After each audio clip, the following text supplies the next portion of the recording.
In our account, The Sweetness of Colombia, we made a division in four themes: handmade sweets, fruits, candies, bakery, and some combinations.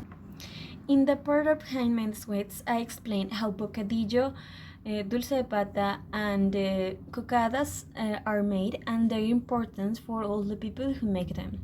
And also, I wanted to have a kind of distinctive at the beginning and at the end, basically to call the attention of foreigners so that they can know more about our culture and that they can discover that kind of handmade sweets. Within the videos that explain the shake candies, was what I did. Each one includes the following aspects. First, the explanation of what is the product. Second, the history of each one of the products. And finally, some of curious fact, either at the level of public opinions, production, or at the level of the distribution of the candy. In addition, the video is supported by commercials that the brands make themselves and also image that can help me to illustrate what I'm talking about and making the video more visual. Also, finally, at the end, I invite the foreign public to consume our candies, especially those I spoke about. That was chocoramo, quipitos, and arequipe.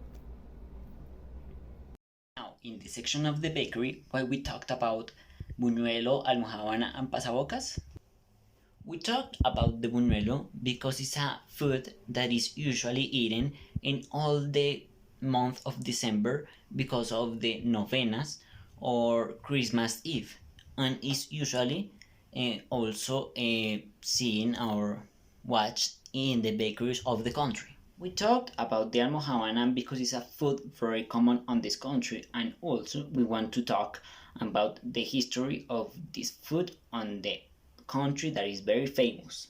We wanted to talk about the pasabocas because it's a food usually sent in the roads and is usually given as a gift or as a remember of a trip, and is very common also on the cities and towns.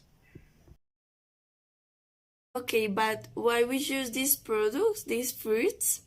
The answer is too simple at all. Firstly, because those fruits are an essential part of our culture, of our country. We are known because of our not too common but typical savior of our fruits. Also, because those fruits behind has a lot of vitamins, a lot of property that help us in our body, that help us in many things that also as Colombians we don't know at all, and it is necessary to know to immerse in all of those data so we can also support the workers that work hard in the process of cultivation of produce these typical fruits for us as Colombians.